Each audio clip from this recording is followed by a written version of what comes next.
Hello, everybody. My name is Ian Taylor, and you are listening to the Marvel Card Collectors Podcast, your weekly digest of hobby goodness. I won't labour an introduction this week. For once, this guest doesn't need one. So bang, bang, and LFG, as I'm going to enjoy this sit down with Eugene Hu. Welcome back to the podcast, sir. Thanks for having me, as always. Hey. Now, I will say before we dig in, this is still undecided, but those on YouTube may not see your beautiful face this episode. We'll see how we go. We'll see how we go. So if you're watching on YouTube and there's just a little animated picture over Eugene's half of the screen, then that's why. Um, so um, people know who you are. If they don't, they can go back and listen to the last time you were on the podcast. I can't remember what episode number it was, but it was in a former life. But it was about 13 months ago. So how's the last 13 months been since you were last on? In my opinion, it's been a roller coaster. The Nationals at Atlantic City in 2022 was an awesome moment for me and the hobby in general. A lot of positive sentiment coming out of that. Felt really good about where the hobby was headed towards in at that time. Um, since then, for Marvel, what's been the big sets? Not much besides Fleer Ultra Avengers, right? And then, as of late, Marvel Masterpieces. Mm, mm. I mean, Uh, there's been a lot, but it's the definition of big, I guess. I guess on their scale of like what they consider top of the line and high end. Yeah, yeah, So yeah. standout sets. I mean, there's entry level sets. There's always like to me, Marvel Annual is an amazing set, for example. Mm, But that's on like the lower end of the spectrum in terms of price point. yeah. And in it's meant to allow more collectors into the hobby, and it's a more accessible price point. But then Future and Avengers and Marvel Masterpieces are the two hype sets since then, right? And Mm. wow, has it been a circus? Yeah, just a touch, just a touch. I mean, of course, we had Allure and Beginnings, but everything was so close together. I kind of feel like they've almost disappeared off everyone's radar. Uh, Beginnings is such a great set, and it just feels like it never had its moment to shine. yes, It could never breathe, right? yeah. Because it was jammed between Fleet Ultra Avengers on EPAC and then Marvel Masterpieces. Mm. So it's like, oh, big spend, beginnings. Okay, I can people who are going to spend big are like, I can pause on this, and we just went into the ecosystem now that is Marvel Masterpieces 2022. Yeah, yeah, yeah, of course. 2022, even though And it was out in Allure 2020. also never got a chance to shine, right? Um, I think Allure will get more recognition after it gets on EPAC. Yeah, Uh, but just not enough people have been cracking open that stuff. They're yeah, beautiful cards. yeah, they are nice. They are nice. I've got some, I did have some here actually. In fact, no, I gave most of the box I got, I just gifted them to a fella. They're in the mail as we speak. Um, so outside of the autos and probably the Black Rainbow, the rest of it, I'm kind of like, eh. But I tell you what else didn't get a chance to shine. I mean, it's still kind of coming out. Is What If? I don't Mm. know if you've touched any of that, but it's bloody gorgeous. There are definitely some cards that I am targeting in that set. Yeah, More on the high end side, yeah, obviously. But I think UD crushed it with that set in terms of quality. yeah. Uh, um, they've been reaching out for feedback, and I've been giving them more and more thoughts. And What If has checked all the boxes for me. Mm. Uh, I think the one I don't know if you would call it a flaw, but one thing that would like prevent it from mass appeal is that that show wasn't for everyone. Yeah, Uh, I think that's the thing. I think you have to be an MCU fanatic, but at the same time be open to animation, and then understand Marvel lore, right? Because them creating those scenarios, it's fun as hell, and at the same time, it's very niche. yeah, yeah, yeah. Well, I'm not someone who's ever really gone into animated Marvel, with the Huh. possible exception of Spider-Man and Iceman, Spider-Man and Firestar show back in the 80s. Um, But I've watched the first episode, maybe the first two episodes of it, but I always used to get the what if comics. So the concept for me, I'm 100% take my money now on the concept. Um, Mm, and what I love is the fact that while it's an MCU set, they've leaned into Marvel card lore to make mhm. it work. So the Marvel Universe 1990 crossover, I think, is absolutely amazing. I love the fact that they've brought in the medallions. Yep. Um, I love the fact they brought in Black Diamond, although I'm probably going to regret that. Well, my wallet is sooner or later. The acetate are beautiful and clean. 9 times 9, 81 card set right there. And the Battle Spectrum. I can't. Oh, yes, I do have one here. Um, which are actually going to go in my binder with my Masterpieces 2022. Yeah, I Because, mean, for me, I love that they basically did a what if set, hmm, not on the show, but like what if these cards were on different inserts? yeah, yeah, And honestly, I thought it was better thought and planned out than Fluidra Avengers. You might even argue that in terms of set design, it probably was more thought out than Marvel Masterpieces. hmm, Um, hmm, we can talk about that later. But hmm. for example, I hated the fact that they brought Preserved Amber for Marvel Masterpieces. Yeah. That's almost like a what if insert. Almost is, isn't it? It's bizarre. They came out so close together, one influenced the other. Something about what if people don't even realize high gloss, which is the out of 10 parallel in hockey, is one of the most coveted parallels in hockey. Oh, Uh, really? they brought it to what if, Yeah, and it's kind of just like sliding under the radar. yeah. And in reality, it's like a beautiful, stunning card. Is that like the one per pack one? No, it's an out of 10 Ah, that okay. they do for the one that looks like the hockey parallel with the little photo. Yeah. So this is the regular hockey Yep. And then parallel. there's an Yeah. out of 10 version of that, and that's like the high gloss. Oh, wow. Okay. Yeah. Yeah. These are. I mean, there's a couple of characters I might go. I mean, the Watcher. I mean, whatever set you're going to get the Watcher in. I mean, So you they know. took that design from Upper Deck Series 1 and Series 2. Yeah. Is basically their annual set for their hockey. Mm, And I love that design. That specific year's design is what they used, yeah. and it's beautiful. I love the picture in picture. Yeah. And then in hockey, the out of 10 parallel for that has always been coveted. Okay. Well, I didn't get one of those in my box, but yeah, I got a lot of cool stuff, and I'm trading it well, so that's cool. So let's talk about. So we had last week we had Amanda on, and there's connective tissue here. So for those who didn't pick up from last week's show, you went to the national it was in Chicago this year. Is that right? Yep. It was Yep. my third national. Yep. Okay. And Amanda went as well. I think that was her second. I want to say. I think She she went to the Atlantic She's been to City. three, but this she Ah, went this one back to back. She went to okay. one a long time ago. I was listening to your podcast earlier this week, Oh, uh, okay. and yeah, I think that's what she said.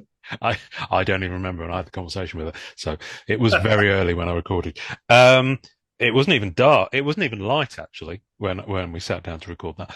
Um, so and this is a back-to-back one. So last year, people can go back and listen to this.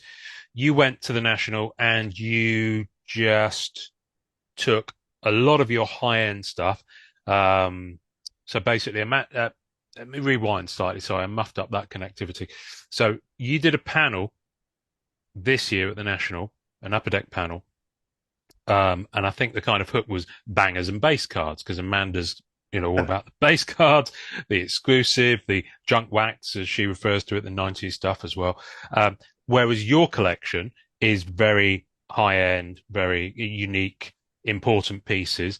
Um, and you took those to display last year. So this year, did you do the same again? Was that So to walk you through it in 2022, I brought my Spider-Man collection overall as a whole, um, gotcha? mainly from the high end range.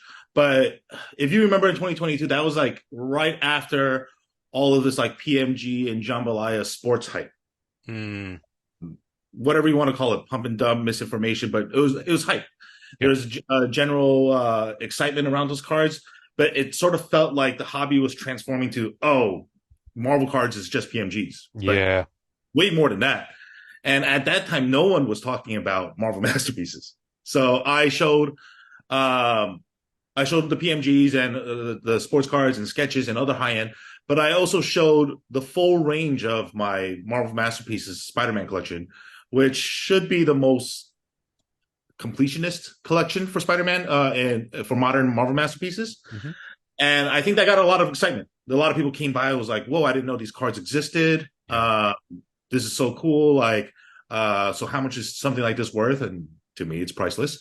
Mm. So fast forward a year later, Upper Deck reached out and wanted to showcase EPAC exclusive cards.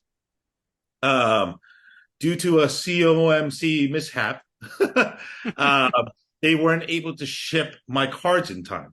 Oh, Uh, Even though I paid for like overnight shipping, it was a misunderstanding, but like that wasn't shipped in time. So once again, I brought the Marvel Masterpieces Spider-Man collection. I did that for Thursday and Friday, the first 2 days, and then Saturday and Sunday I displayed EPAC achievements. oh, So basically, like 100x combines, like the Rainbow Web foils. yeah. In my opinion, the most popular slash most important characters in Spider-Man Metal, so it kind of told a story together. Mm. I showed Future Watch achievements, which are Oh, super cool, and I don't want to like disregard the sports and Marvel crossover, but Future Watch is huge in sports, so I showed that okay. as well. But it was just more about once again showing that Marvel cards has range. Mm. And then Mm. Amanda showed her EPAC achievements next to me, and she kept on joking like, "Oh yeah, you are showing all like the bangers, and I'm just showing base." And then while we were on the panel, she was like, "Oh, we're basically base and bangers," and I was like, "That's pretty cool," Yeah. because there's no wrong way to collect. No. Uh, the way Amanda collects is, she collects base cards, but she likes to grade them. Yeah. She likes to find, gem mint or mint copies of a mass produced card, which Yeah. actually it produces its own level of rarity, right? Hmm. And then for me, the way I collect is I like to collect in the high end spectrum in terms of rarity. I like to find cards that are out of 99 or less, or considered SSP, Yeah. super print. Um, so it was a lot of fun showing that the balance between us two, and I think the crowd and people who tuned into the live stream definitely enjoyed the honest conversation. Mm. Yeah. No, I did. It was up on YouTube for a short while. Um, but I cheekily downloaded it.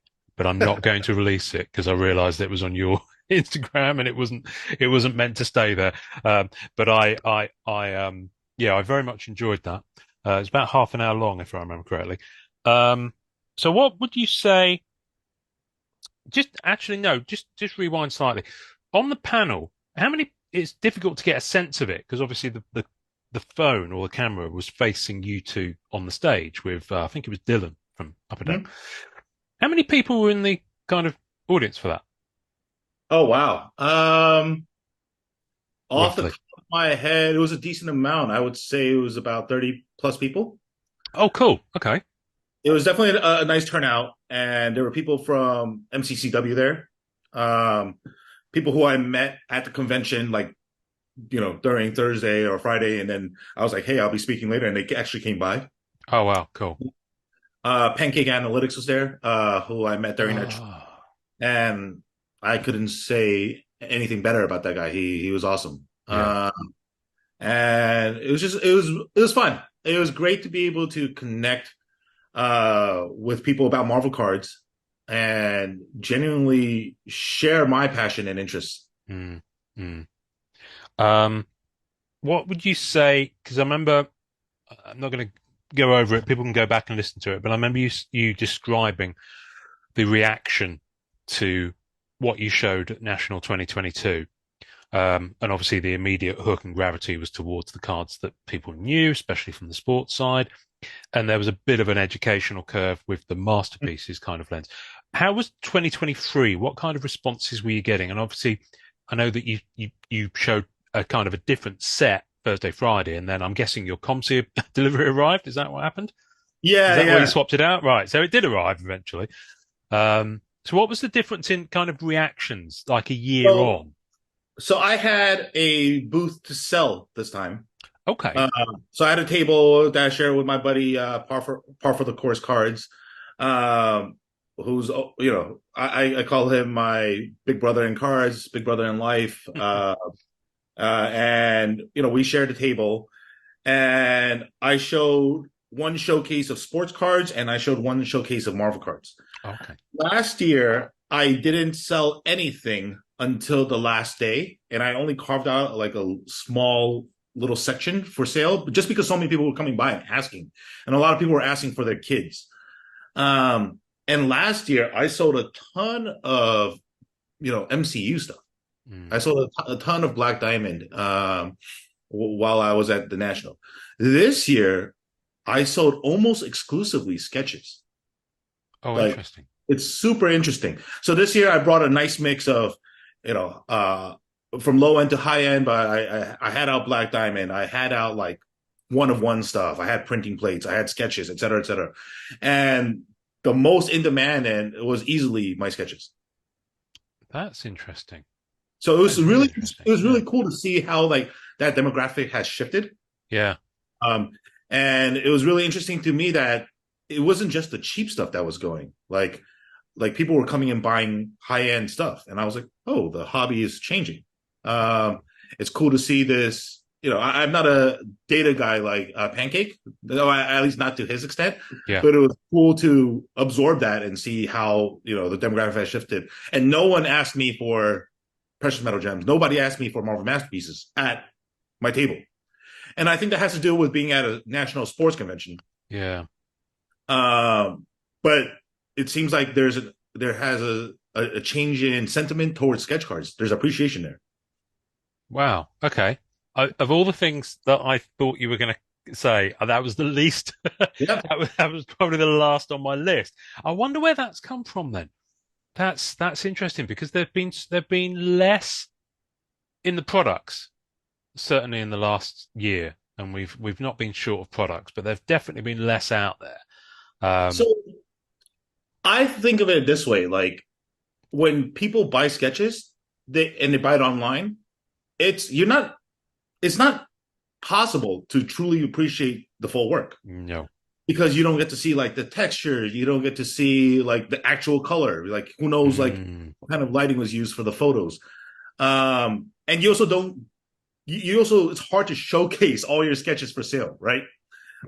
Meanwhile, at a show, you can have it all laid out. You can have that interaction. People can flip through your pile. I yeah. think a stack like this, but showcased, and people were just going through it. I'll show them one by one, and like, oh, I want this one. I want this one. And there's also less price resistance at a show Mm, um, because there's people who are thrift shopping, value shopping, but then there's also people who are like looking to spend, looking to find. I want to walk away from the show with something. yeah. And it's almost like a souvenir. Like I think I might have talked about it on last year's podcast, but one of my goals every year, which has unfortunately not been achieved this year, is to walk away from the show with one Michael Jordan PSA 10 card. Like that's Right. one of the things I collect, Yeah. and that market has just gotten so out of control that I couldn't even find one that I liked at an affordable price. Mm. But I'm sure other people feel the same way, right? Like, hey, I want to walk out of this show with something for my PC. Yeah. Absolutely. And sketches have been very fluid for people. Like, hey, I love this art because art is subjective. Like Yeah. that I might find priceless, you might find to be $40, Mm. Yeah. right? Yeah. Yeah. It's interesting. That's as the 30 plus sketches on my eBay account that aren't moving anywhere would show that's definitely the case. Um, so when you when you were getting into your high end stuff, I'm just going to segue slightly. What kind of, and I think we touched on this last year, but it's relevant. What kind of learning curve did you go through that told you that this was high end, and how important was that process to you? Because Mm. I want to get into talking about like education of people as to what the hobby is, because there is that crossover. There's the Future Watch, there is the hockey style parallels, and that there is that crossover and connective tissue. Um, but it seems to me that those two worlds are starting to become familiar with each other now, from what you're saying. So, if you're Yeah. coming in from the sports side or from no side whatsoever, and you want to get into the hobby, what kind of education process did you go through, and what would you think would be relevant for people who are coming in now? So something I think I talked about on the podcast last year, and I talked about it at the Upper Deck panel. Like again, I don't speak too much publicly, especially about cards. Mm, Um, but one thing that I think I'm consistent on, and I constantly echo is curation. yeah, Um, and that applies to anything I buy, right? I I think I've said this, but I come from nothing. My family comes from mm, nothing. They're blue collar immigrants. that's right. Um, I went to public school my whole life, even university. Um, I remember my first job. My first internship. I had like a service department with maid service, and I was like, I might never live this good ever again. That's how I thought, Like, but I don't take things for granted. Yeah, of And course. because of that, I'm very careful with how I use my disposable income. So for me, absorbing information and making as few reckless mistakes as possible is crucial in my life. Mm, Otherwise, for me, at some point, I just have to stop collecting. Um, so for me, when it comes to curating high end, it's absorbing information and knowing what you want to collect, what you think is important, and what you want to exhibit. And when I say exhibit, it's like, what do you want to show the world? Like, what do you yeah. want people to see of your collection? What do you want them to think of it? People don't know, and I think I said this before. Like, I probably have one of the biggest precious metals gems collections in the world, at least in terms of key cards. Mm, Um, and not once did I go out and post or comment and say, hey, these cars are incredibly important, incredibly valuable, and that like you should buy it now. It's a good investment, right? Because that's not what high end collecting actually is. Um, what high end collecting is finding cars that you deem important and showing it to the world and letting them see your taste, and whether they agree or not, see if there's traction. mm, I think one of the most recent Instagram accounts is this high-end sports collector called Kimmy Yang. okay. Kimmy Yang. Um, and that person may possibly have the most high-end Jordan collector, most high-end basketball exquisite collection in the world, and it was never revealed until 2023. Like, Oh, wow. people didn't know this account existed on Instagram. Um, and just by the sheer importance of these cards, like people started freaking out and sharing posts and following, and that account has become an aspiration for many sports collectors. For Marvel, that I said this before, the information is so fragmented, right? Yeah. Like a whole bunch of us collected 90s cards, and you had people saying, oh, 1990 MC, what is it, Marvel Universe cards is like Mm, the rookie cards for Marvel. It's absolutely not. One, I hate the term rookie cards for Marvel, because none of these characters were drafted by a team. None of these characters, were signed to a team. Uh, but there's first appearance cards, right? And like the first Marvel cards are 1966 tops, and mm, that almost is like glazed over, and people don't talk about it. mm, Um, and then what was my point here? So this is about the misinformation there, but also in the 90s, you have genuinely rare and coveted cards. mm. You have like the sketch graphs, you have 1995 Mirages. A lot of new collectors don't know, but 1996 Marvel Masterpieces is not a high print run. That's a really difficult set to piece together, and Yeah. there's why to this day a master set is going to probably run you minimum $2,500. Yeah. Um, there's Stan Lee sketches. There's such cool stuff in the 90s, and people don't even know about it. Now, fast forward And I'm going to skip over the Rittenhouse and 2008 Marvel Masterpieces. It was 2007. But the reason why Both. I'm skipping over it is because I'm not an expert in it. Mm. Uh, I don't know much about it. And oh, that's another misconception. I've only been in the hobby for 4 or 5 years. But Or in the people Marvel side, you mean? on the Marvel side, yes, Yeah, because I know you were in sports before, weren't you? Yeah. I've been collecting cards since I was, it's 31 years now, Wow. in different capacities. Yeah. But for Marvel, like, and taking Marvel seriously and spend in terms of expenditure, it's been 4 or 5 years. Mm. And I remember when I came into this hobby, uh, more recently, I knew nothing in the sense of like, oh, what sets are out there? What do people like? Um, but I never, it never really mattered to me what people like because at the end of the day, it's my money and what I Yeah. want to spend it on. Yeah. Um, and like I've said, I'm just a boy from Queens, who loves Spider-Man. So I collect Spider-Man cards. And it just so happened at that time on EPAC, Free Ultra Spider-Man was still a thing and widely accessible. And, And this was as pre-COVID. this is pre-COVID, Mm. and people just weren't collecting at the volume that they are now and, spending what they are now. So very blessed, right place, right time. Uh, but I remember seeing uh, Marvel Masterpieces cards, and like people knew that I was like a high end Free Ultra Spider Man collector, and they're like, "Why don't you collect Marvel Masterpieces?" Yeah. I'm like, "Well, I collected as a kid. I like the cards as a kid. What's so special about the current sets?" And wow, finding out that you know all the base cards are numbered. Mm. All of it is original art again. Um, and I'm like, whoa, this is the flagship product of Marvel. How come people don't know about it? And people don't know this because I rarely get a chance to talk about it. But the first Marvel Masterpieces card I bought was Simone Bianchi, if I pronounce the name correctly, Yeah. uh, um, Magneto Gold Signature. Oh, Uh, nice. wasn't an expensive card. Oh. I paid like $2 for it on COMC. But I absolutely adore that Magneto art, that specific card. And I was like, Mm. wow, this card is stunning. Um, and I was like, okay, I'm gonna dive into this a little more.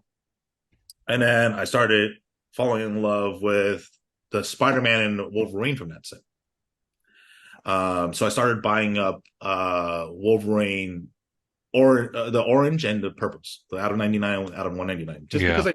couldn't afford I couldn't afford a tier four even back then. And I because I was so heavy into Future Spider-Man, like most of my disposable income was going there. How do I shift that money into Mm. a set? And over time, obviously right place, right time. Got the Marvel Masterpieces 2018 Red Spectrum of Spider-Man, and that really vaulted me into that Marvel Masterpiece collecting world ecosystem and wanting to learn more about it. I bought that card, and at that time, I don't need to hide this because it was on eBay, but I think I paid somewhere between 3,500 to 4,000. And I remember it's the post is still up in on the Facebook group in MCCW, and there were people saying that I overpaid. And there was a comment saying, this happens all the time. People overpay and then end up selling it for less later. Uh, Sorry, that card will probably live with me, for a very long time. Mm. Mm. It's almost crucial to my collection, right? It's Yeah. a cornerstone of my collection. And once I obtained that card and I received it in person, I was like, this is an incredible card in terms of aesthetics, in terms of importance, and how do I collect more of it? So then I started learning more about how the set came to be. So I started learning about 2016 Yeah. and Tedesco, who, in my opinion, might be one of the most important people to exist in the Marvel hobby. Yeah. Because Marvel Masterpieces 1992 took Marvel card collecting into a different world. Yeah. And based on all accounts of the 1990s, based on all accounts of the 2016 Marvel Masterpieces collectors, a lot of people came back just to collect that set. I wasn't around. I wasn't around in 2016. I wasn't around in 2018. So I didn't get to see the frenzy that existed back then, but I've only heard, you know, personal recaps from other collectors that collected that set. And I can see that passion and fervor. The same way I see it for every Marvel Masterpieces set since. Yeah. You saw with Simone, Dave Palumbo had all of these Magic the Gathering collectors come into the space. Dan Dos Santos clearly has a grip on the hobby right now, and it's beautiful to see. Mm.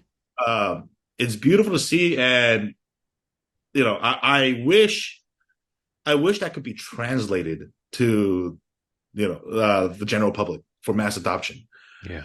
because it's not translated well. I think that was one of my takeaways from the National. The enthusiasm for Marvel was less this year than 2022. Interesting. And the people were coming like, "Oh, you're still showing Marvel cards? Didn't those cards die?" Like people were describing the hobby in that way. I'm like, what part of it died? They're like, oh yeah, all these people lost money on precious metal gems, and they feel terribly about it. I'm like, well, they should have probably did some research. They Hmm. probably should have understood speculating bubbles in any alternative assets, whether it's cards, crypto, watches, sneakers, whatever it is. There bubbles happen, unfortunately.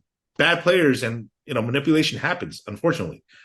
Uh, but if you look at precious metal gems today compared to where they were 5 years ago, that floor is still significantly higher. Oh yeah, much. Multiples higher. Mm. So nothing died. I would just say there was a regression or correct the means. Mm. Yeah.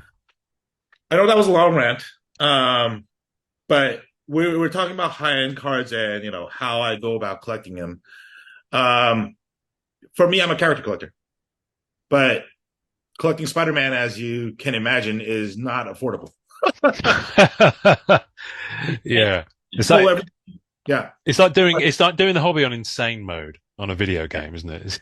yeah. I'm not a whale.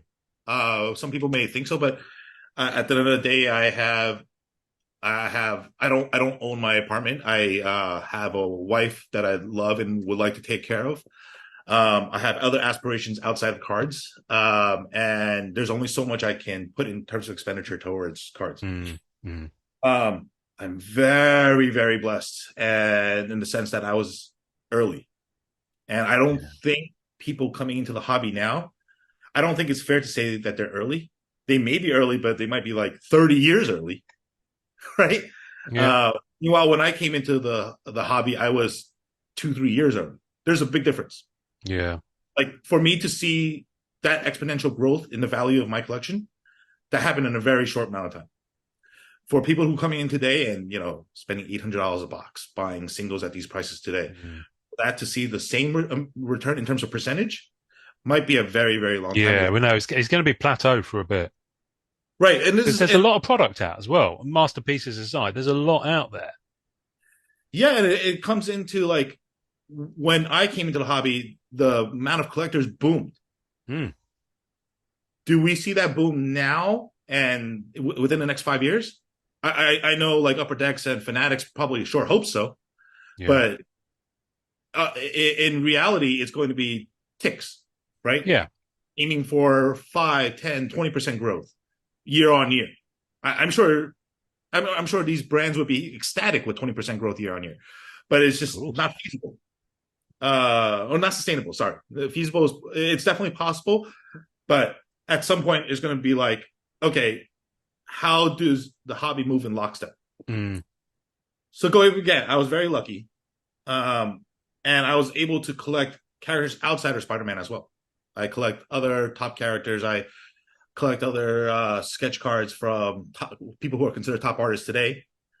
Like I was buying Ash Gonzalez sketches like week one of Marvel Masterpieces 2020 because I recognized the art and I was like, these sketches are going to be huge. And lo Mm. and behold, Mm. Mm. his market boom in multiples. Um, so I'm very lucky in the sense that I can trade away extras to keep adding to my collection. Yeah. Well, you're in a position where you've got enough collateral that can feed into back into the hobby. Yeah. But for people who are joining the hobby today, I think that's very difficult. Mm. So, and I'm not saying that should discourage them because they should absolutely enjoy the hobby, but I think they do have to be way more selective. I know I'm being very very selective now because like you buy you know three four high end cards that might be your paycheck for the month, Yeah. right? Uh, and it's like how do you find that balance? And yes, people can speculate, uh, but I would recommend having a position on how you speculate in the sense that, and I've said this before, you know, collect what you love, uh, because even if it goes to zero or it depreciates, you still love that card. Mm. Surely I've overpaid for some cards. Surely I've overpaid for many things in life. You know, I've bought art where the artist's career no longer exists.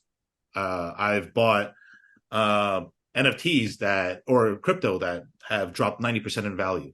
I bought sneakers that became so illiquid that okay, I decided to give away to the homeless or decided to give away to friends and family. Um, but or even like speculating on streetwear, like I that never really got the margin that I wanted. I'll just wear it. Um, but when it comes to cards, like you have to have that same type of appreciation for the card. Otherwise, yeah, people will think the hobby died Yeah. because they're just exiting and just taking the loss. That sucks. Yeah. Um, and in America, there are people who buy cars under LLCs, and that loss can be a write off. Yeah. But for a lot of collectors, they don't operate that way, No. and just like that's just pure pain. And if you're going to collect high end cards, I think I would almost look at it as a high end gamble if you're doing it for speculation. Yeah. Do you how have you changed in the last year in terms of what you decide to go for? Have you become this is the wrong word, but it's the sentiment. Have you become fussier? And that is the wrong word. More selective, more considered. Extremely, extremely selective, especially the cost of singles today, especially the cost of wax today, aka boxes and packs. Yeah. Um, I wouldn't be able to just like be like, oh, I love all these cards. I'm just gonna add to cart or claim, and Mm. keep on moving. Um, Now it's a question of, hey, do I acquire something that I think is will be tradable in the future, or do I acquire something that is for my PC and do I want to overpay here or do I want to wait? I think it's become almost a game, right? Yeah. And unfortunately, I collect one of the most popular characters in Marvel. So for me, it's like I'll never be able to be a completionist, not in the sense of Mm. like yourself or other character collectors great character collectors that we know. Oh, I'm starting to step off the completionist trail because it's gotten a bit too up there for me now. I mean, in Character Club, we know so many great character collectors, and like, I think I was just talking with Pankit yesterday, and Pankit told me he owns this absurd percentage of Captain America cards that have ever been printed, Yes. and I was like, "You are mad. You know And what I that's a mean?" lot. That's up there with Spidey. Oh yeah. I would say it's like tier 1.5, and if that's in terms of pricing and collectability, Yeah, I'm yeah, not judging Captain America as a character. yeah. Um, We're talking about Vulcan here when he becomes captain, yeah. yeah, Falcon is Cap. We love you, But Pancake. We really do. but what is my point here? I could never be a completionist of Spider-Man at that level. Mm, Maybe up to now, I have a good percentage of cards printed, but for me, I strictly collect high end. Also, yeah. I live in a one bedroom apartment. What you're looking at is my living room right now. Yeah.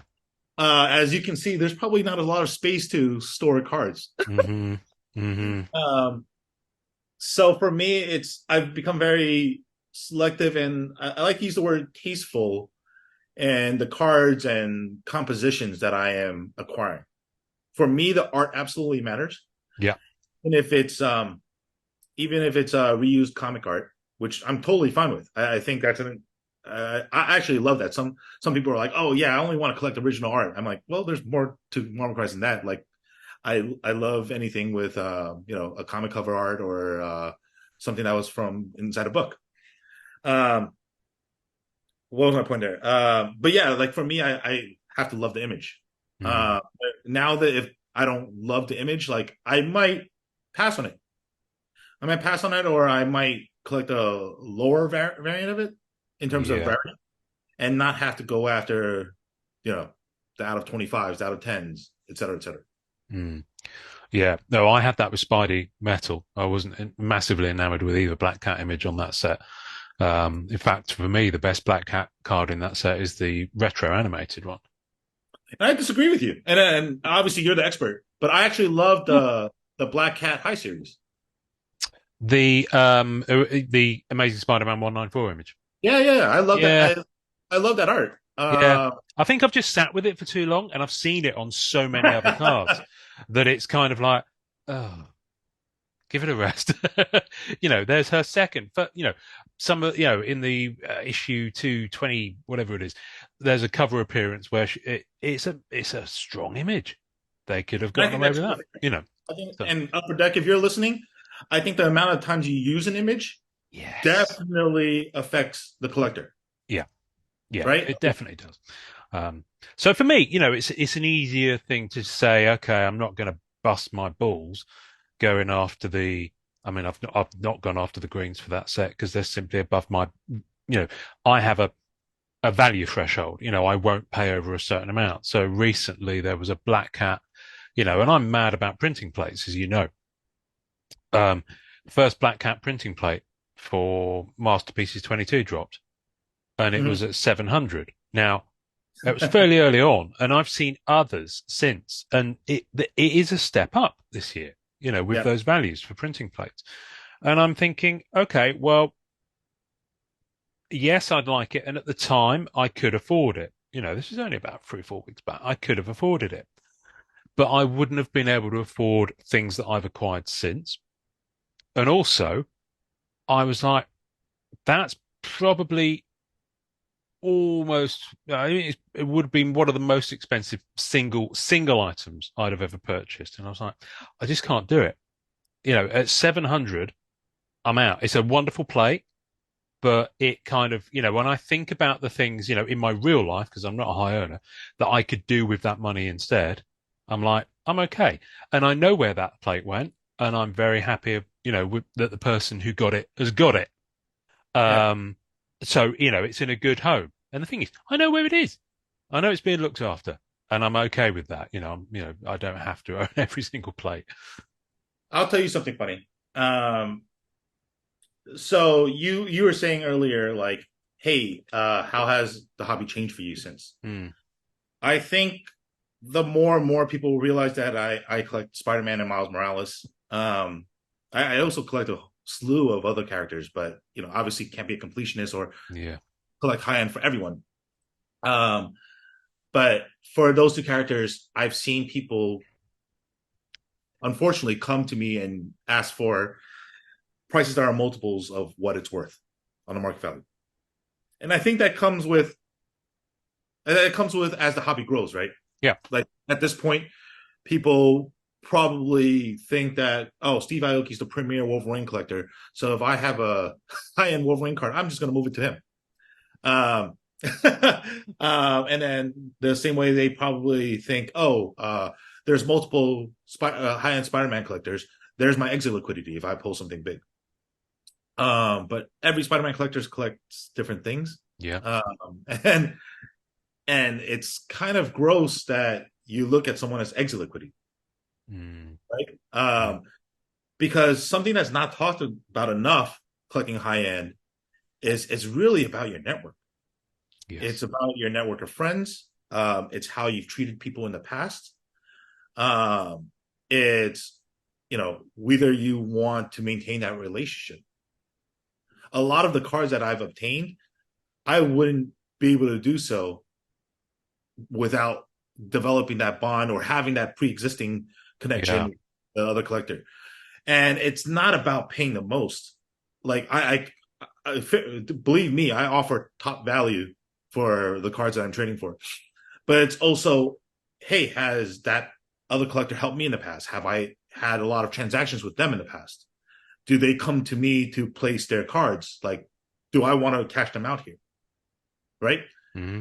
Am I grateful that they're even offering this to me? Yes. You know, uh, I have cards of characters that are very, very high end. And I have friends that I've literally said, hey, if I ever move this card, I will offer to you first. Mm. You know, because that's it, at the end of it, I'm a collector and I want to respect and appreciate other collectors. Yeah. But it feels like the hobby has changed to the point where, like, oh, I'm gonna, acquire this card so I can ask for this multiple later on, or this is percentage more over on from this collector, from that collector. And it's like, yeah, you can do it that way, but then I remember. Yeah. Yeah. Yeah. like notes will be taken. Yeah. Yes. Yes. No, it's interesting that I've always been a believer that, and I've said this to people who've come into the group new and said, okay, how do I, some people have asked, how can I trust to sell on Facebook and to do this and to do this transaction? It's like, well, obviously, there's obvious ones like PayPal goods and services, and you can ask for vouchers and stuff, but I always say to people, it's about building that network. It's about building that kind of community of people that you know and people that you trust. And it's an interesting thing. In the last year, there have been some people that have left the hobby because they're just not happy with the changes in the hobby, and there have been some people that have stepped off of that trust circle, by choice or by necessity or whatever. They've moved out of that space. So I think it is very interesting how many personality changes there have been over the last year. Um, and people have made choices. I think, people have chosen to go in different directions with their collections. Um, what I find is interesting is, and we did have this to touch on. What do you think? Because content. So let me rewind. When I started this podcast with Norrin back in 2000 and fuck, what year are we in? 2009. So which is 4 years, over 4 years old now. No Wait, one was really making. 2019? What's that? Sorry. You said 2009. Did you mean 2019? I did. Thank you. I've lost a Okay. decade somewhere. I It's was like, been that oh, you kind of had. year. It's been that kind of year. I've lost a decade. Oh, okay. And so there wasn't anyone else out there making talking about Marvel cards, really. I mean, there were groups, there were communities. There wasn't anything out there. Fast forward, there's loads of people doing it. Okay, so what would you say the biggest? And obviously, that there was a period where a lot of people who created content who weren't from the Marvel scene started talking about Marvel cards, and that's slightly different. What would you say that the impact has been of? I'm hesitant to use the word influencer, even though that's what there's a perception that some of them do. Um, I've always found it an odd word, and someone's called me it recently, and I'm like, really? Am I? I don't know. But anyway, what do you think the impact of that content creation has been on existing and also new people coming into the hobby? So this is probably why I told you that I didn't want my face on the YouTube or recorded video. Okay. Because I think you may have seen in the last 2 minutes my face like completely warp and drop. Because talking about this gets me so emotional, right? First of all, you were saying that like the change in behavior of the hobby and people who you that fell out of circles of trust. And it's just like there are so many people in the hobby that I've trusted that have burned me. Um, and it's really unfortunate to see, right? Because people can say a lot of things about me, and a lot of them may be valid. I'm not. I'm a person that once you're in my inner circle, I treat you like your blood. Mm. But I am now a very cautious and wary person, and it's almost PTSD, right? And I think it's because I have been burned by people who I consider friends. People I've had like phone calls with, people I've um, had meals with, people who I've uh, traded big cards to that I normally wouldn't. And similarly, they've helped me. But for whatever reason, for whatever uncommunicated reason, people change Mm. and, you know, make decisions that leave your circle for good. Um, I felt like that was therapy there. But we talked about that, and all I have to say about that, because I know you've been impacted, and I know this hobby has taken its toll on a lot of us that have been in here the last couple of years, is that thankfully there are still good people in the space, and it makes you want to value them and keep them in your circle even more. Which, as a segue, you're talking about influencers and content creators and content creation. I think it's almost become too clicky. It's almost become collectors versus content creators, which is very odd to me, right? There should be that overlap, but people who have the podium now don't want to have the podium and debate. They don't want to deal with a civil conversation or facts or being corrected or uh, getting educated. I've only been in the hobby 4 or 5 years, and I am not an expert by any means. But you know, much like the reason why a celebrity was able to become the president of the United States in 2016, it's due to misinformation. Mm. And that is a huge problem in Marvel. And I think it's one of the reasons why, in my opinion, we're still maybe a decade plus away from seeing the space mature. Um, there's just so many opportunists, so many people who are, creating their own narrative that they lose sight of the power of their words, Mm. right? They lose Yeah. sight of the power of their actions because so many people that are new to the space, and as the hobby grows and more people enter, they take what you say at face value. Yeah. So, hashtag with great power comes great responsibility. Um, the reason why we had a precious metal gems bubble was, one, there was a market maker, and two, a lot of misinformation. Right? Um, we saw this bubble with sketches at one point. We saw this bubble with sketchographs. We saw this bubble with um, what was a interesting one with exquisite cards for Hmm. Marvel with holograms right now for Marvel Beginnings. Why do these bubbles exist? And I would argue that Marvel Masterpieces 22 right now is in a bubble.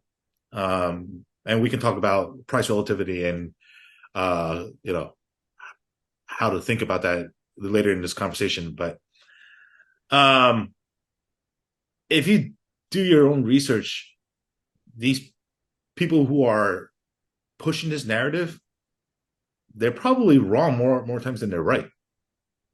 And it's when people do content on like, hey, this sold for this much, exclamation point, rocket, rocket, rocket. Like, okay, it sold for that much, but did it get paid?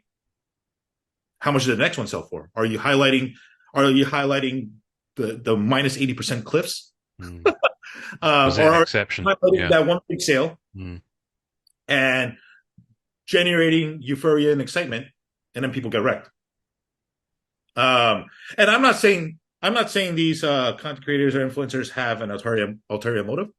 Some may, and it's not for me to prove. Um, but I think they don't understand the power of their words. Um, and that's why for me, when it comes to anything, when again, whether you're buying contemporary art at a gallery or auction house, whether you're paying resale for a sneaker, Yeah, oh, when you're buying a used car, um, do your own research yeah. because if you're not seeing the context of these prices or like the facts, um, you're it's on you, Mm, right? Like mm. it's one, yeah, you can blame the content creator influencer, but at some point the buyer or the collector needs to take responsibility for their Oh, actions. absolutely. Yeah. The personal responsibility in taking account of that is has been lacking in a number of areas. I think over the past couple of years, especially for actions on social media. But that's almost an entirely different conversation because, good Lord, people lose their shit. Um, no, I just want to come back to that masterpieces bubble thing. Mm, I was I say I was around. I was collecting in 2016 when Masterpieces lucky you. came back, and I got 3 boxes. I got 3 boxes from Ed Webb, and I stretched to buy those boxes um, because my daughter wasn't yet 1 year old, and we needed the cash. So I think I sold quite a lot of comics actually to afford them. And if I told you how much they were now, it's less than the price collectively of 1 box of Masterpieces 22 at release point in the market we're in. So it's weird how 7 years changes. Um, and I was utterly green about that set when it came out. Now, to a degree, a lot of people were because we'd never seen anything like it. We'd never seen that set format before.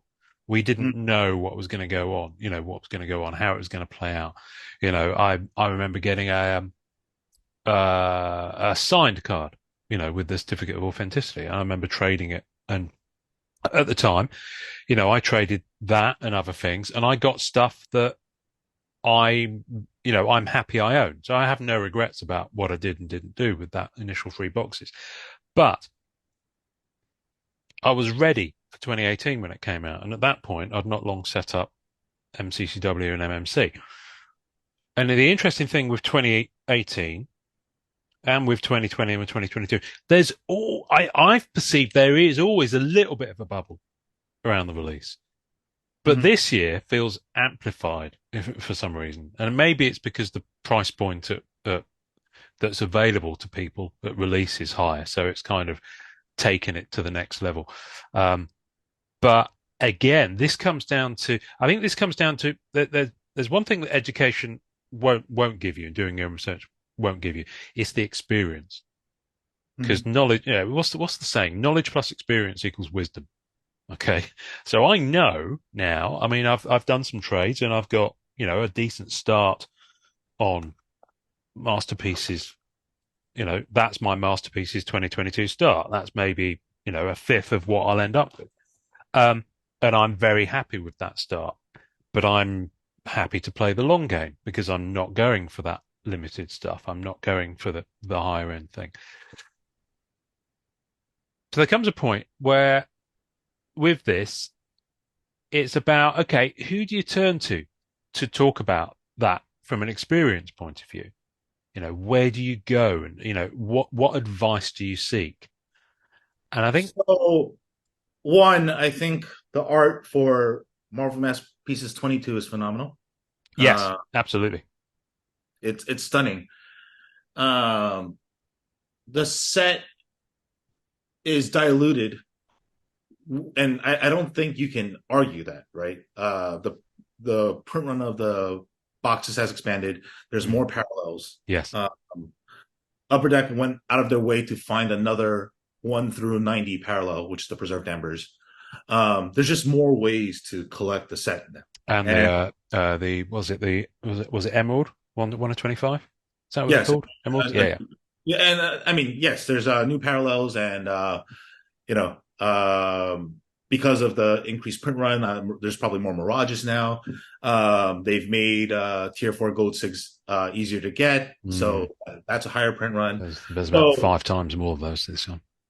any way you slice the cake, the set is diluted compared to previous sets. That's not a bad thing, not by any means. Um, but I've actually had arguments with like good friends and shop owners. Shout out to NT Keith. That the secondary singles for Marvel Masterpieces 22 doesn't make sense right now, and in my opinion, it's not sustainable. And here's why. And I could completely be wrong here. Hmm. And for the sake of the people who have bought in early, man, I hope I'm wrong. But here's the thing: if Marvel Masterpieces 16, 18, and 20 have already released, and there's precedent for cards with the similar rarities, right? For Silver Spectrum models, for What If autos, for printing plates. If there is a precedent for these prices, and Marvel 2022 prices are in multiples of that, literally, like in some cases, more than 2x. What happens first? Mm. The previous sets catch up, or does Marvel 2022 regress to the means? In my opinion, it's much more likely that 2022 regresses to the means because it's not going to be the last Marvel Masterpieces set. No. We'll see another one in 1 or 2 years. We'll see other sets that are in demand. And there's actually a lot of product that UD's putting out that I am excited for, even on the high end spectrum, and which I can't talk about here, but UD has dropped their breadcrumbs. And what's my point here? So like for something to hold its value and appreciate, it needs a strong collector base, right? There's a reason why Precious Metal Gems, even though it has crashed from the euphoria highs, is still much higher than where it was years ago. We're talking about exponentially higher. Yes. The reason why there is there's an actual collector base. Mm. Either you hate the way these collectors talk about the cards or not, there's an actual collector base. And for Marvel Masterpieces 16, 18, and 20, I think 16 and 18 have a collector base. 16 especially because of the bridge between 92 and 16. Yes. And the fact is that set has been around the longest for the modern Marvel Masterpiece. So there's an actual genuine collector base there. Mm. And when I mean genuine, I mean there are people to this day that are trying to complete that set.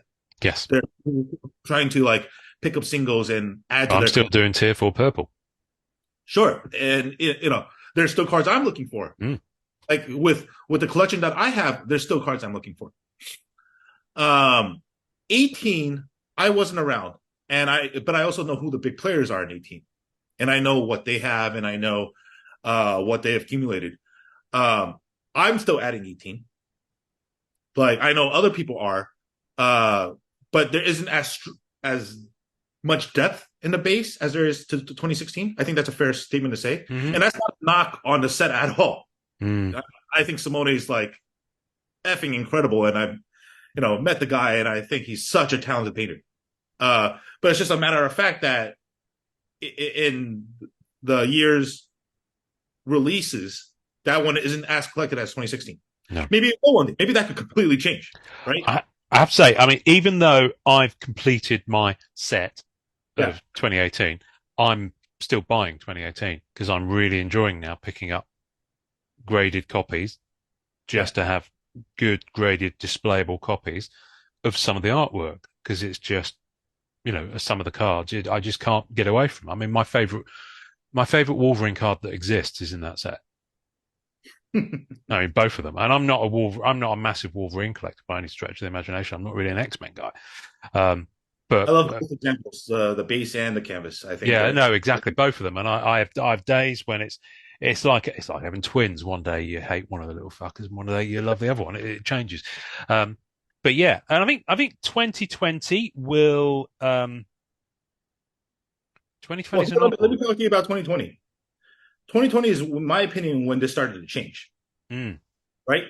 That's when you saw much more people enter the hobby, yes, right? And um, you had a big influx of people who didn't collect Marvel up until that point as well. yep, more people that entered Marvel card collecting, more people who just started collecting Marvel Hmm. masterpieces, and the boxes were at an affordable price point. Okay, that's a key point here. And I have to because say though, one thing I didn't notice on that, and I want this kind of documented. I remember because we were doing this podcast at the time. I remember a massive amount of upset over the fact that they were the price that they were. So it's Mhm. interesting. You reflect back and think, oh yeah, that was nice. But at the time, it was a massive step up. I think Um, I think for through the distributors, it was a massive step up. I think Upper Deck did an incredible job on EPAC, on EPAC, yes, EPAC was making bang it on. accessible. Yeah, Yes, it was still a step up, but I think Upper Deck did an incredible job making it accessible. And I know if they're listening, they're going to be like, "Well, the hobby has to grow." Yes, but you can't get greedy. mm, We've seen this across all parts of the trading card hobby, mm, right? I'll give you examples. Like basketball prism today is priced so out of whack that cards have dropped 90%. Um, Pokemon prints so much that you're no longer seeing multiples on the wax and singles. mm. Magic the Gathering has now resorted to serial number cards to create this level of rarity in order to sell their product, because now there's so many people who are just speculating. So like, Yeah, but the prices of that product is not spiking tremendously either. Once you spike it to a point where it's it's hard to regain liquidity to buy more, when you are unable to use the hobby to sustain the hobby, you're killing the golden goose. yeah, And Upper Deck, if you're listening, that's my thought process about this. Um, you can't control what the distributors do. I know a lot of collectors are like, well, you shouldn't allow these distributors are going to take advantage of capitalism. That's just the way it is. It's it's the people who are opening this product at these price points. Myself included, I'm guilty. I've opened like 4 boxes, and also people buying into breaks. yeah, Like people are sustaining those price points. If I'm one of the big three online retailers, I'm like, why would I drop the price if people are still mm, buying at like 3x what it was? yeah, What do I care about you if people are buying? I think yeah, that's unfortunately the reality of the space. Now, to the core of this, 2020 is when this all changed, but at the same time, prices were still affordable. So you have people who are actively trying to put it together sets of 2020. But we're also going to see many years before that come into fruition where we know what the collector base is for 2020. I don't think that collector base is there right now. no, And I love David Palumbo.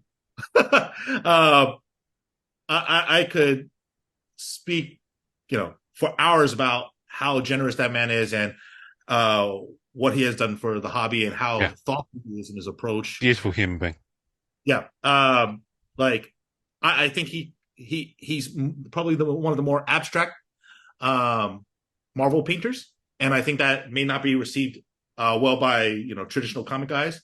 Like people who like collect Jusco probably can't get into Palumbo's work because it's Mm. different line work. But that's what I love about masterpieces. It Absolutely, it resets the visual narrative each set. And if it yeah, didn't do that, I think it would be doing a disservice to the masterpieces brand, in my opinion.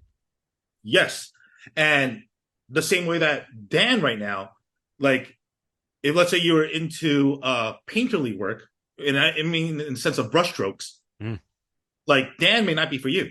mm. But if you're into color, like Dan might be one And of the the light on them. I mean, light and color. He's stunning. I mean, So he's waxed lyrical before. It's on record. You can go Google it and find it about how much he respects and reveres the Hildebrand approach, and you can see that influence. I mean, yeah, yeah, it's I just the mean, lighting, just the way that it's done. on the Stunning. pieces. It's just Yeah. yeah, it's gobsmacking. Um, but each each artist has their own strengths and weaknesses, right? Yes. And because they have their own strengths and weaknesses, they have their own collector bases. Yeah. If you notice when the Greg challenge has become incredibly popular, where people are posting Oh, a 2016, 2018, 2020, 2022. Yeah. a character from all 4 years, Yeah. and they rank them. I effing hate that, man. Like, I mean, I like the Greg challenge. I love the I challenge. don't know. It's the response to it that, I love seeing all 4 years yes. together, right? But then, like, ranking them publicly and treating it as like this is what I think, so this is the truth. Like, no, it's an opinion.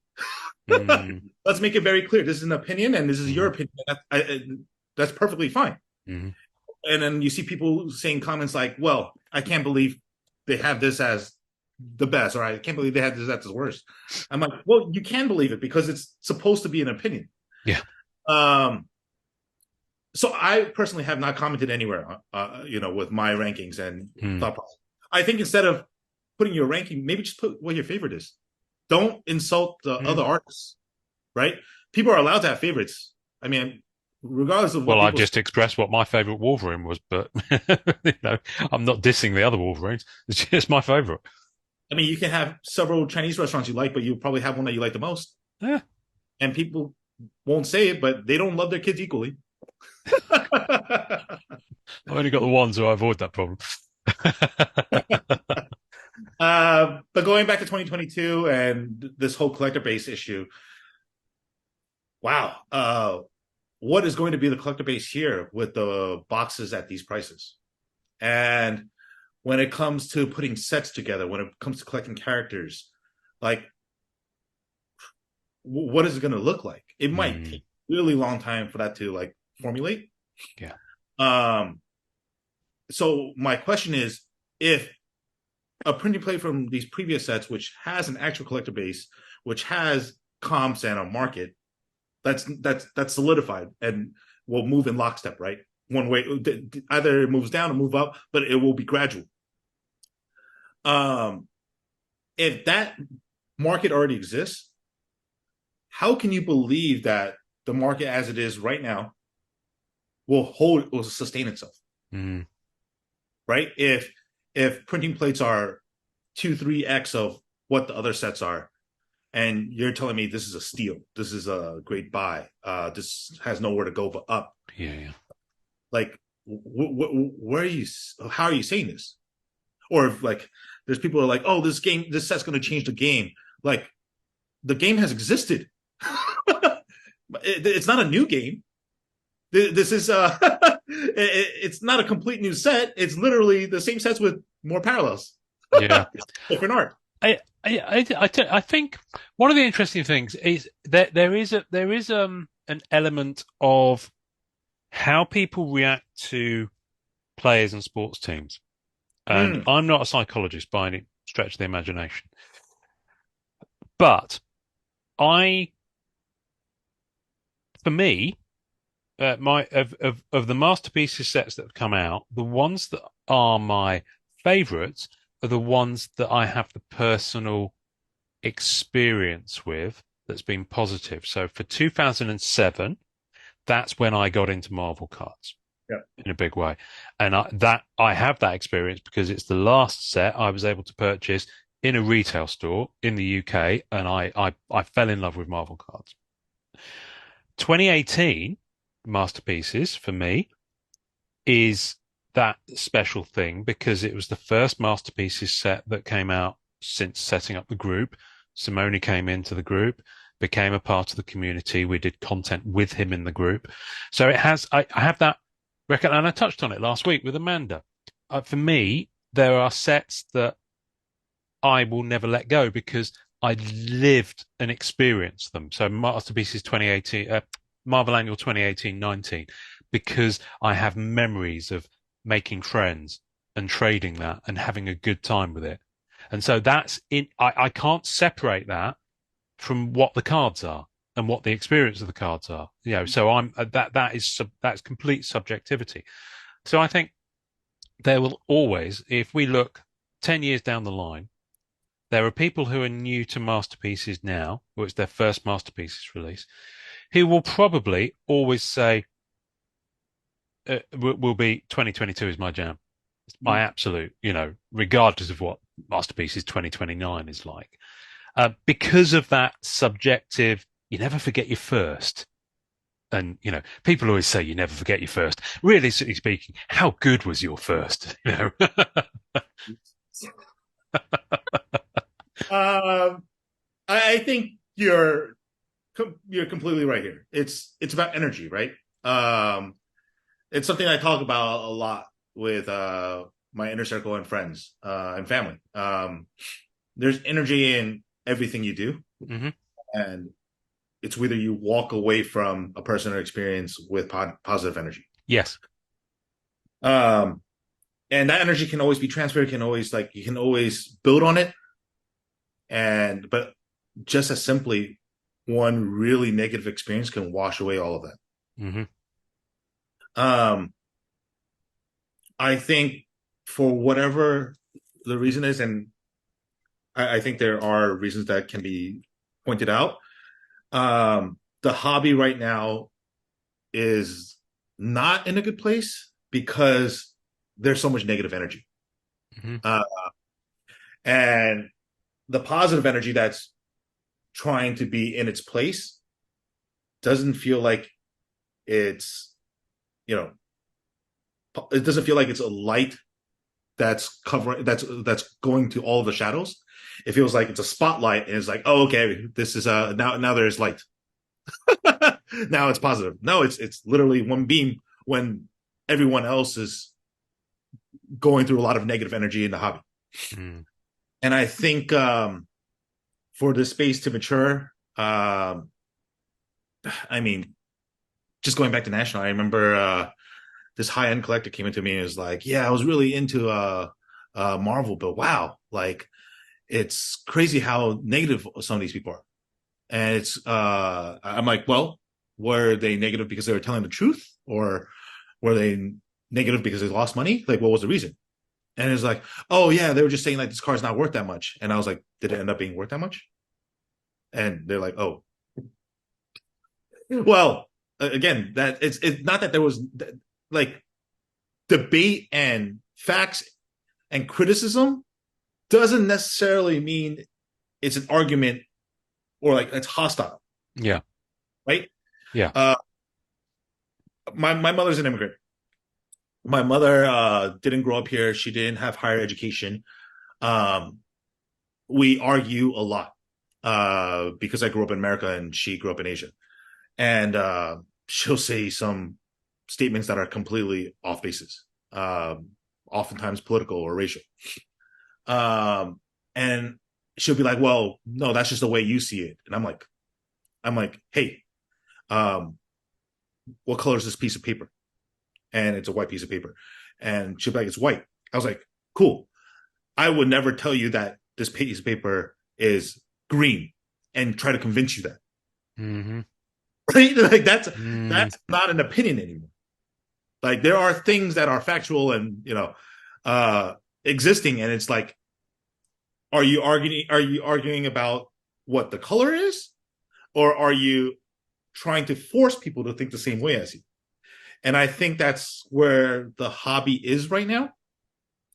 Um and I know you and I have talked offline about this. And without going to specifics, I think toxic positivity is bad for the hobby. There needs to be room for debate. Yeah. There needs to be a little room for criticism. And, I don't think it should ever get personal in a hobby, but to like add a counterpoint so that not one narrative, which might have an ulterior reason to dominate, is very crucial.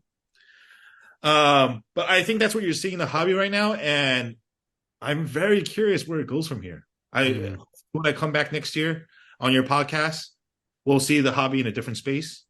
Um, but right now, it's like I went into this Marvel Masterpieces 22 set thinking this might be it for me. I might I might draw a line at clicking here, and I know a lot of people who have thought this way, Yeah. just because of a myriad of reasons, right? Pricing, collectability, people who are currently dominating the narrative. People are fed up, Yeah.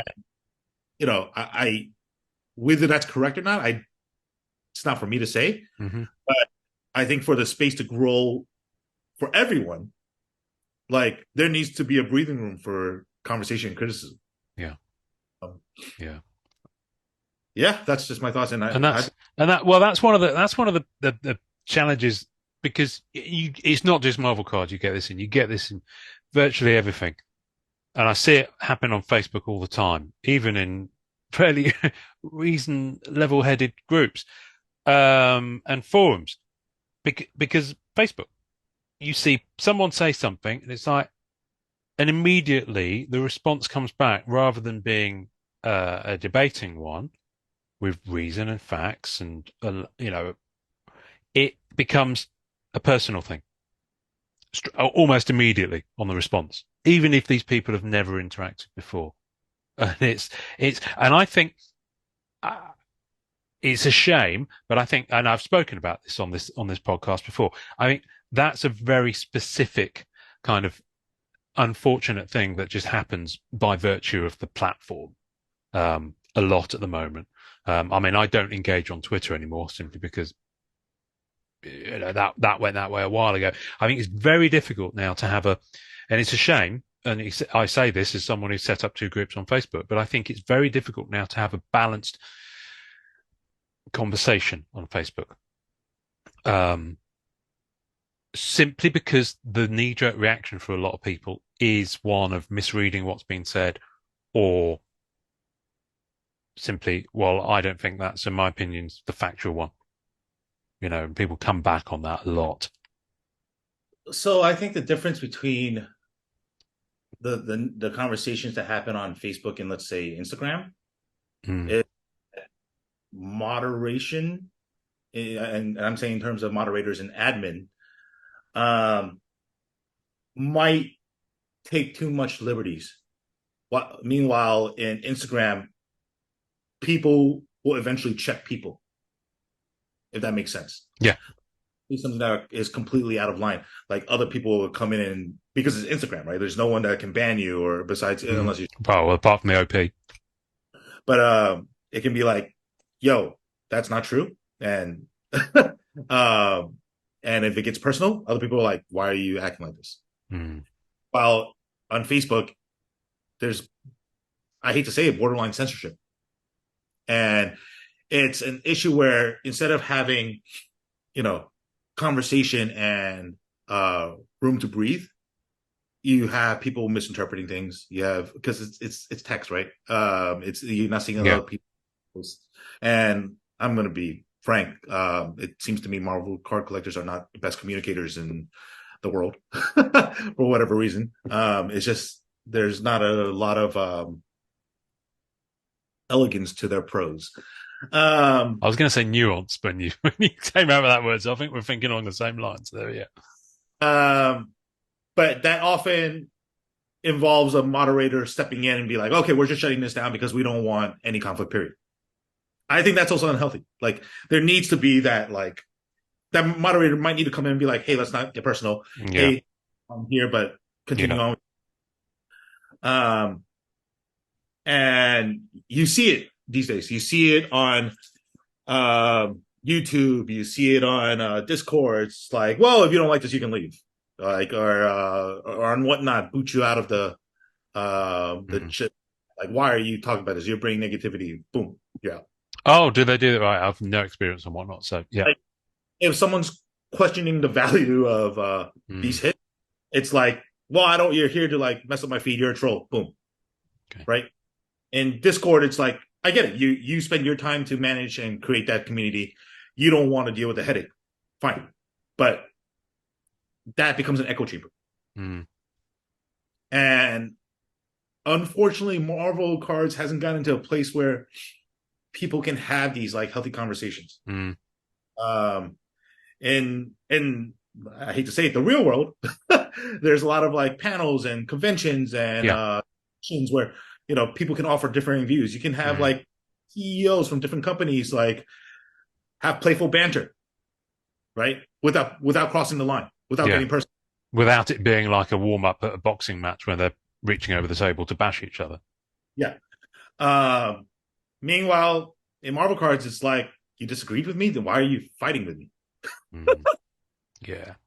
I mean, listen, I'll hold my hand up and say that, obviously from the prism of the groups that I created, I didn't create them to be somewhere that had conflict within them.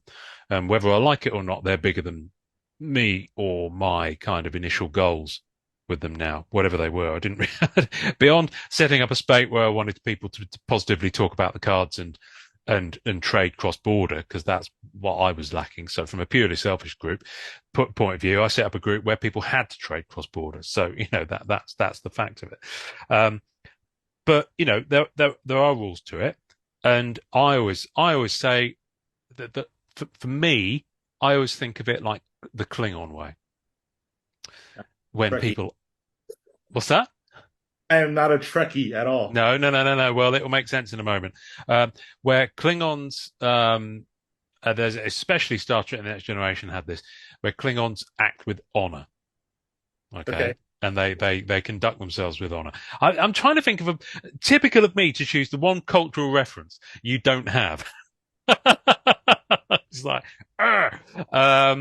So anyway, and that's always been my lens. Now, yes, granted, other people can take that lens and see a different thing through it. But that's always been my goal, and I've always wanted to kind of reflect that on here. I won't um openly, diss and name other people, whereas I know in other content and in other groups, sometimes that happens. I just choose not to do that. I might allude to things, but I choose not to do it because at the end of the day, it's I'm doing this because I love cards and I love collecting and I love the relationships that you build and I love the network we've talked about and I love my experiences with collecting certain sets because they're completely intertwined with the relationships that I have. So, Clear Ultra Spider-Man 2017, I we wouldn't be sitting here were it not for that set. Full stop. We wouldn't have the friendship that we have. And I can say the same about half a dozen other people in the hobby. Um, but it's difficult because you get to the point where, okay, at what point do I pull the plug on this because someone's being an arsehat? Because ultimately, one person becoming an arsehat leads to someone else thinking, "Oh yeah, I've got a green light to become an arsehat as well," and it does kind of spiral. Um, anyway, I didn't have a point or an end game to that. I was just kind of off the top of my head. Yeah, I don't want this to get too negative. So, I Uh, mean, full circle and bring into context why this conversation even matters is that, like, even in high end collecting, um, critical thinking and room for other opinions is very helpful. mm, Facts and education is equally important. yeah, yeah, And I think that's the problem with the space today. Um, that not enough facts are present, not enough transparency mm, exists with. Um, I mean, even like, and there's multiple people to blame, right? Like even, and I love Upper Deck, but even Upper Deck has a problem here, right? Like for example, what's her name? I believe Jury Chinchilla, the artist, oh yeah, had mm, edge cards in Spider-Man Metal, and as far as she knows, they were approved. She's on the checklist, I believe, and none of them ever have surfaced. Not on physical, not on EPAC, oh interesting, and it's just like, well, were these pack inserted or not? I feel like the hobby itself doesn't operate with enough transparency, mm, and unfortunately, that allows bad players to operate in the space. Um, Like that's why you have aftermarket sketches. That's why you have or aftermarket sketches that are masquerading as Pac-Man sketches. That's why you have you know people selling blanks that they didn't submit, et cetera, reselling blanks. Jesus. Um, and all of this comes back to the lack of transparency in the hobby and the gatekeeping involved, which is hilarious because you and I were talking about gatekeeping offline just a couple of weeks ago. Which also comes back to another point. Like you and I have not always seen eye to eye. We've No. butted privately, publicly. Yet I'm still here on your podcast today because I know ultimately you're a great person and you are a major positive influence for this hobby. And you know, I hope you recognize that, and I hope you understand the power that you have to this hobby. I sometimes think you don't, and I think that's a compliment. Thank you. You're a Mm. very important person to this hobby, but that also means you are just like anyone else are able to shape how this hobby grows. And I know you have your family. I know you have the podcast. I know you have cards. So like, shaping the hobby might not be a priority for you, but you do have that power. Mm. And I'm not going to say it again, but with great power Power comes great. comes great responsibility. Well, it does. Thank you. No, I appreciate that. Someone once said something to me very, very early on in the days of the group, and I remember it. And I won't give the context. What did they say to me? And they said it. They said it kind of in jest. They said, lies. Heavy is the head that wears the crown." I think it was what he said, and I never perceived it just because I was in charge of a group. So that's not giving myself delusions of grandeur, but it's always been. It was never my intention to be that voice. So the fact that people find that, my intention was always just to spread awareness of the cards and spread different stories about the hobby and how people are enjoying the hobby and about people who are interacting in the hobby, um, in the hope that it will bring more people into the hobby. So, if I can do that good, then I can sleep well. You're doing something right when people are throwing rocks at you. I don't know about that. Fair enough. Well, I, People stoned. yeah, all right, people used to get stoned. Um, very quickly, and then we'll wrap up. What have you? What's coming up that you know? Having said that, Masterpieces 2022 might have been your off ramp. Is there anything coming up that does get your tail wagging that you are looking forward to, or that you think will be something that maybe might be, not asking you to speculate here, but maybe something that might not be blowing people's socks off now, but when it comes out, it could actually be. There's two things. One is I don't know if a lot of people know, but Upper Deck brought Jean, Jean, I believe that's how it's spelled, from Arena Design in house. Oh, wow. Okay. So Arena Design was the originator of NBA metal, Yes, um, and the original precious metal gems for basketball. that's right. I've seen content where she's been interviewed. Yeah, the original. You should try to get on the podcast actually. No, She's I've been, it's on my list. It's on my list. all right. Get to it, Ian. But she also designed platinum portraits, Hmm. jambalaya, etc. She's in house now for Upper Deck, so I'm really excited to see what new inserts she designs for Upper Deck. That's exciting. She's also one of the most important people in the space and incredibly talented. Yes. Uh, I believe her husband passed away recently, so R.I.P. Who Ah, one half of Arena Design, yeah. but she's in house now and super excited for that. Two, all right, I hate to hype up product, but I'm super excited for Marvel Platinum. Um, looks like it's going to be like a 200 card set if I'm remembering the sell sheet correctly, with the low series being recycled comic art. But I believe Upper Deck has listened to the collectors here, and I believe the high series is all original art. Here we go. I've got the sell sheet here. I'm just going to pull it up. Yeah.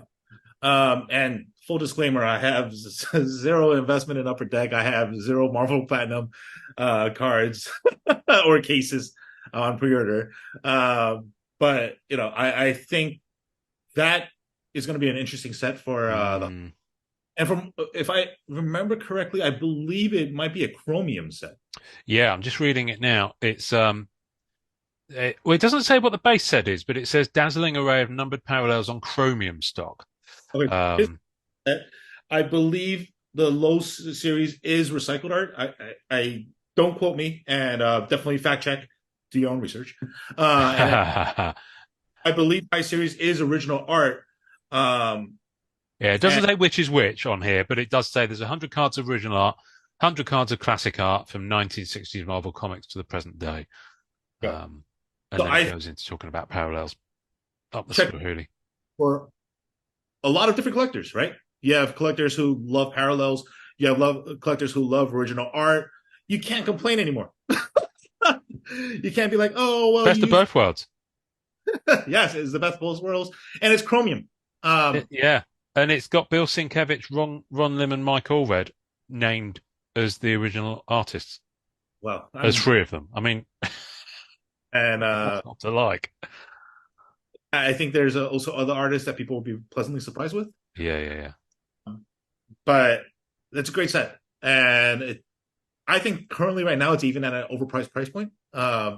Just because it seems like it won't be a short print run for that set. It's a big old set. But I think that will be a fun set for the hobby, and hopefully a set where what beginning should have been, where a Yeah. lot of people, bases and bangers collectors, can rejoice, and hopefully it gets its time to breathe and shine. Mm, mm. Well, I'm looking at this. There's so much to come, and I'm still having trouble catching up with everything that's been. To be fair, because ultimately we do live in a glorious age, in that there is a absolute raft of product coming out left, right, and centre. So I'd rather have it that way than the other.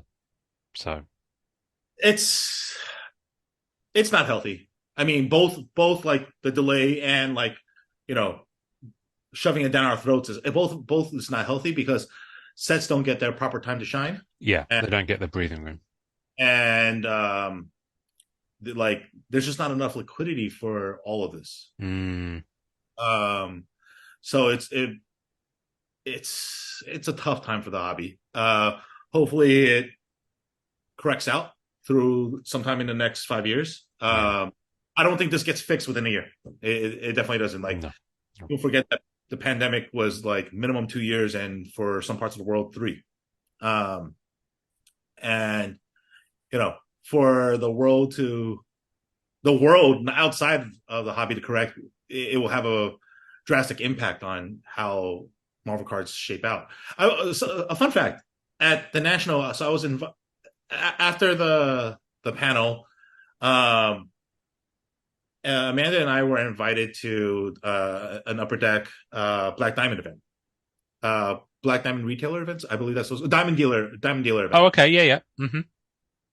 It's meant for their diamond dealers and VIP. Uh, Fabulous event. Won't get into the details because it's not about showing off here. Uh, but what was my point? It was incredible to see the enthusiasm from Marvel. It was super interesting to find that the biggest Black Diamond collection that I've witnessed is based in China. They don't have Instagram. Interesting. They don't have Instagram. They're not on Facebook. They're not on any social media. They showed me all the pictures of the collector.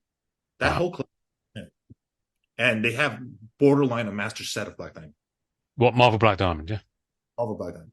I'm talking about like exquisite autos. I'm talking about yeah. 23s, all the Infinity Stones. The biggest Black Diamond collection I've seen to date. Wow. Whether is actually the biggest collection, I don't know because um I haven't seen bigger, but maybe it exists. But the biggest witnessed is that one. And I was like, what is this? And then the person showed me that this collector has like man caves. I'm talking about like rooms of like Marvel and Star Wars and all of this other collector's goodness. But they collect cards and it's just vaulted, right? Similar to like Alan with Flair Ultra X-Men, Yeah. similar to uh how I look at my Marvel masterpieces, like and other collectors. There's Stephen Frank with his Flair Ultra Spider-Man. Some of these collections just probably wouldn't move unless you make a life-changing offer. Mm. And the collection was just stunning to see, and it's in a part of the world that has been closed off to the public because of the pandemic and Yeah. exists. No one on Facebook knows. And I was just like, wow, uh, that is fascinating to me, and like I need to explore the world. Like I recently acquired a massive card, and it came from Japan, and Interesting. I'll show you offline after this. Yeah. It knocked your socks off. But this card came from Japan from a collector who collects sports, and we were able to come to a deal with sports cards, a mix of sports and Marvel. Uh, Nice. and I was like, "How did you acquire this card? Did you open this?" And he was like, "Nope, got it off another Japanese collector." And I'm like, "Where are these collectors?" Yeah. No, I've acquired some good Black Diamond stuff from Japan. Yeah, and it's Very, just like very good stuff. So so interesting that this hobby is global. yeah, absolutely. You can't really corral it, right? Um, it would not like Genghis Khan freaking bring all of Mongolians together. Like, there's one person who can do all that. I've never heard anyone reference Genghis Khan on this podcast before. Fantastic. But one person who can bring this hobby together Mm. requires friendships, partnerships, Yeah. a think tank, and I would really want to see this hobby grow in the right direction. Mm. Mm. Uh, because if it doesn't, like, it's gonna be a lot of pain. It's gonna be like, why did I spend money on this? Like, oh, what is this brand doing? What is this person doing? Like, it Mm. sucks. And I don't want to see this become that. I want Mm. this to be. I want to see more Spider-Man collectors the same way I want to see more Duke collectors, right? Hyper. Yeah. Meanwhile, in Pokemon, you see that, right? Like, Yeah. Yeah. there's Charizard collectors, and then there's also people who just strictly collect Leaf Pokemon. Yeah. In Magic cards, like, oh, I only collect blue cards, or I personally collect Japanese foil lands. That's what I collect in Marvel. I mean, sorry, Okay. that's what I. So each people can collect in their own way, and they Mm. don't have to be looked at as, oh, I'm the best at this, or I'm the top, or I'm the king. No, it's just like I participate in the hobby, and I love this stuff. I recently saw that video of Aoki being proclaimed as the biggest Wolverine collector in the world, and I'm sorry, Aoki, you're not. I know a bigger Wolverine collector. My Wolverine collection might be bigger, but it's just like that's such a crazy thing to say. If you Mm. and I love Steve Aoki. I think he's a super fun DJ, and I think he's great for the hobby. But it's Oh, like he's a DJ. I have no idea what he does. Honestly, I've no. It's just so not on my radar at all.